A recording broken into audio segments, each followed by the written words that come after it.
So it was quite an exciting week for Danny and myself. We managed to pick up our new Vulcan mountain bikes, full suspension bikes. It was also quite funny. Danny gave me a call after we had driven away from the store, and he said to me, Owen, listen, how do we take this wheel off this bike? And after 15 minutes of trying, he managed to get the wheels off and put the bike away. So I knew from this point on, we're going to be in for it. We have to get Danny's knowledge up on mountain bikes. We also have to start training properly. We managed to do our bike setups today with Uncle Kachhofer, which was fantastic because he gave us a bit more insight on how to set up a bike and what we're trying to achieve on these bikes. Then we got to meet with Sam and Zach, and they took us through our sub-maximal something or other test, which was, we managed to find out where our heart rate zones are, and that's going to put us in good stead now for setting up our training programs. And going forward, it's all about base training before we start the serious training here, our first race, which is probably still a couple of months away, knowing that we still have a lot of fitness to gain.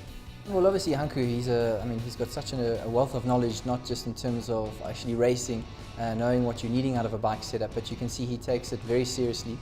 He's got a lot of knowledge, so anybody that is looking to get onto it, it's something that I'd recommend that you do straight away. I've actually had some friends that have got bikes, and it's a very exciting thing to get a bike and get out there and go and mix it up. But they said once they'd done the actual bike setup, their bikes felt completely different, and they actually started enjoying their riding experience a whole lot more. Well, one of the first things you do when you start cycling, or if you have been cycling, is look at your bike setup. That's something that will definitely increase your performance and your comfort on the bike. I think a lot of guys forget about doing that, and you should actually do that the day you buy your bike. Change your stem length, change your saddle, all those small things that will make a difference in the long run. The first thing you'll check is a cleat setup. You'll set the cleats up according to the size of your feet on the ball of your foot, and then you'll have a look at the saddle height next. The setback's also very important. For a downhill, for a dual suspension bike and a hardtail, it's always very different. For a road bike and time trial bike, it's also very different, the muscles you use. So that's the second step. And then the third step will be to look at the handlebar, the width, the height, the stem length, and then the angle of the brakes. The fourth and last thing would be to look at the shock pressures if you're riding a mountain bike, the front and the back. And I think that's something that a lot of folks overlook and don't concentrate, and actually can make a really big difference to your bike setup. I'm quite far from a race fitness. I think there was in the beginning quite high hopes on racing this year. I'm quite glad that we've shelved that idea and looking to next year. Racing, when you're looking for that extra 10%, just it takes you past the red line. It really does stretch your body. So there's a lot of groundwork that needs to be done. I'm very interested to see what Sam and Zach have to say in getting my body ready for racing, because obviously it's very exciting to have that looming in the near distance. I've been through both. I've looked through the heart information and a couple of other things. Not looking bad.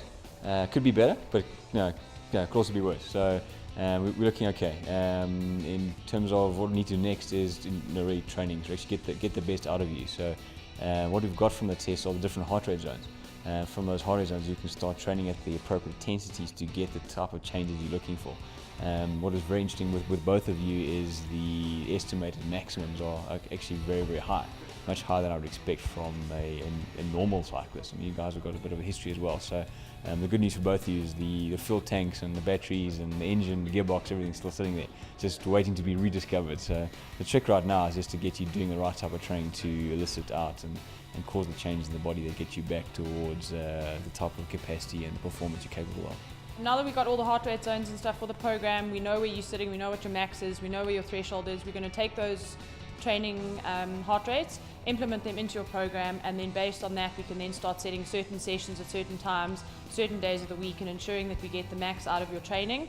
Also, given that you guys have got full-time jobs and stuff, so getting the maximum amount of benefit from the least amount of training.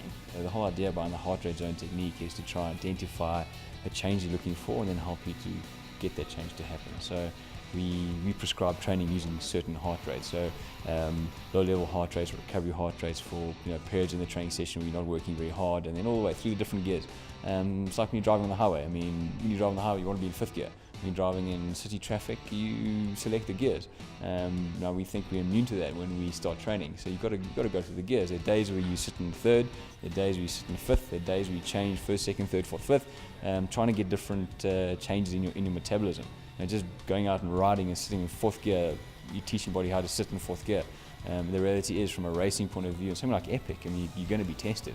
There's times when you're doing that heavy, grueling climb, you're sitting in first gear from a metabolism point of view, and there's times you're sitting in fifth gear where you're cruising and you're doing things differently. Your body's got to be able to adapt to those different challenges.